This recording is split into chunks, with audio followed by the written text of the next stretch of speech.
जय श्री राम। जय श्री राम। आपका नाम क्या है? मेरा नाम अश्विनी शर्मा है और मैं दिव्य रामायण युवा कला मंच सेक्टर 49 में रावण का किरदार निभा रहा हूं और उसके पहले मैं दशरथ का किरदार भी निभा चुका हूं।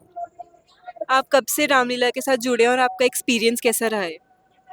रामलीला रामायण जो है वो मेरे मन मन में है और रामायण जब मन मन में हो तो रामलीला भी खेली जाती है उसी के ऊपर। तो रामायण का मंचन मैं 16-17 साल से शुरू किया है और कॉलेज में स्कूल में थिएटर वगैरह किया करते थे। तो मेरे एक मित्र थे, परम मित्र, वो कहते कि रामलीला भी खेलो आप। तो बस वहाँ से लग गए। 16 साल से पहले राम का किया 2 साल, फिर लक्ष्मण का किया, भारी आवाज थी, तेज आवाज थी। उसके बाद फिर मेघनाथ का किया, परशुराम का किया, शांतनु का किया, फिर दशरथ का किया और रावण का तो काफी वर्षों से मैं करता आ रहा हूँ। आपका इस मैनेजमेंट कमेटी के बारे में कुछ कहना?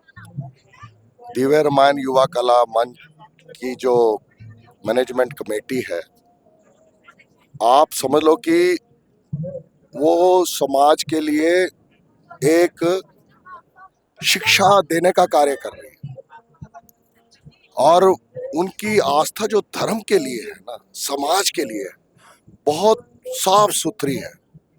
और ये जो आप देख रहे हैं 60 फुट की स्टेज, एलईडी पीछे लगी हुई है, लाइव लाइट एंड साउंड चल रहा है, ये मैनेजमेंट कमेटी की ही देन है कि पब्लिक को एक सीन के पीछे 10 मिनट रुकना ना पड़े। और ये हजारों की तादाद में कुर्सियां पंडाल में जो लगी है कि हमारे जो राम भक्त आए ना, वो नीचे ना बैठे मिट्टी में, कुर्सियों में बैठ के देखे। ये सारी सुविधा दिव्य रामायण युवा कला मंच के पदाधिकारी और सदस्यों की मेहनत का नतीजा है। आपने जो आज ड्रेस पहनी हुई है वो काफी भारी दिख रही है, तो आप इसको कैसे कैरी करते हैं? हाँ जी, ये कम से कम 25,000 रुपए की ड्रेस है। भारी तो है, तभी तो सजावट दिखती है, पता लगता है कि रावण है। और देखो जी, ड्रेस का बड़ा भाव होता है कलाकार के लिए। अगर उसकी ड्रेस अच्छी होगी, आउटपुट ऑलरेडी वो करेगा ना, तो 200% निकल कर आती है। और आपके डायलॉग्स बहुत भारी भारी बड़े बड़े होते हैं, तो आप कैसे याद करते हैं उनको? अब तो थिएटर वगैरह किया है ना, तो आदत सी पड़ गई है कि हाँ भाई, डायलॉग भारी भारी 6-6 लाइनों के शेर, लंबी लंबी लाइनें 12-12 लाइनों की, वो करनी पड़ती है। क्योंकि रावण जो है ऊंची आवाज, तेज आवाज का, बुलंद का राजा है, जोशीला है। समाज जैसे आजकल के यंगस्टर होते हैं ना, लाइक दिस वैसा है। फर्क इतना है कि आज के यंगस्टर थोड़े गलत जा रहे हैं। वो गलत नहीं गया था, वो अपनी मुक्ति के लिए ये सारा कार्य सिद्धि करी, उसने सीता हरण किया। अदरवाइज वो गलत नहीं गया था, उसे पता था, हजारों वर्ष जी लिया था वो। पोते पोती आगे आगे सब हो गए थे, सब पोते पोती वाले हो गए थे। तो मुक्ति तो चाहिए ना हर एक इंसान को। तो उसने उस मुक्ति का एक साधन माता सीता के को चुरा के किया और राम जी से बैर लिया। क्योंकि उसे जब खर और दूषण मारे गए थे ना, तभी ज्ञान हो गया था कि खर और दूषण को अवतार के बगैर कोई नहीं मार सकता। और इसने भी ये लिया हुआ था वरदान कि इंसान से तो मैं डरता ही नहीं, कोई देवी देवता मुझे ना मार सके। तो ये उस वजह से जब खरदूषण मरे तो इसको ज्ञात हो गया था कि भाई मानव रूप में विष्णु का अवतार हो चुका है। लास्ट में हम आपसे पूछना चाहेंगे कि आप इतने टाइम से रामलीला कर रहे हैं, तो आपको क्या सीखने को मिला? मुझे सीखने को क्या मिला, मेरी आत्मा में ही रोम रोम में रामायण है।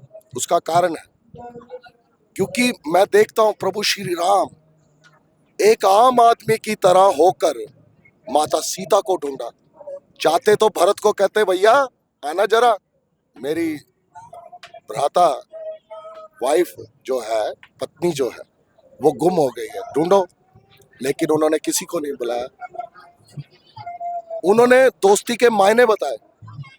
सुग्रीव से दोस्ती की, विभीषण से दोस्ती की, और उनको पूरी उम्र उनके साथ रहे, वफादारी की।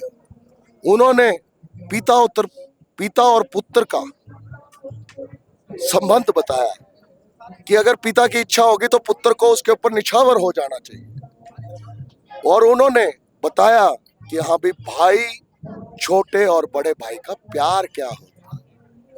तो ये जो शिक्षाएं हैं ये मन में रमी हुई हैं, आत्मा में रम चुकी है। क्योंकि मैंने पहले भी कहा है कि रामायण जो है समाज का आईना है।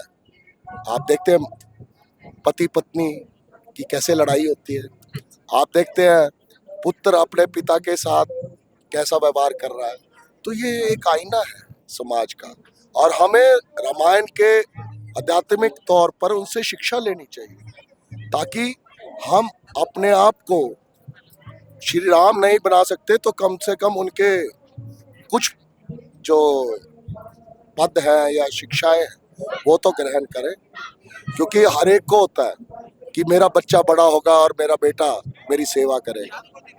तो ये सब चीजें सबके साथ चलती है, और मैं ये कहता हूँ कि रामायण से बहुत कुछ सीखने को मिलता है, आत्मक शक्ति मिलती है। आप जब कभी किसी ऐसी परिस्थिति में फंस गए कि हाँ भी अब कैसे निकला जाए, जो रामायण पढ़ता है ना उसे आत्म बल मिलता है। उसे वो याद करता है कि प्रभु श्री राम ने सीता मैया को कैसे ढूंढा था, लंका कैसे पहुंचे थे। तो वो एक पावर देता है। तो ये है रामायण से शिक्षा मिलने का साधन। ये थे रावण जी आज की रामलीला से। बोलिए जय श्री राम। जय श्री राम। एक हंसी दिखा देता हूँ, शायद अच्छी लगे आपके डीपीओ साहब को।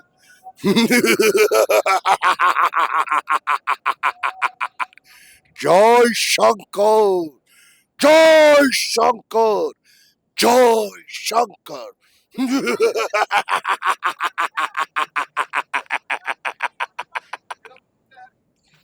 धन्यवाद। जय श्री राम। Thank you.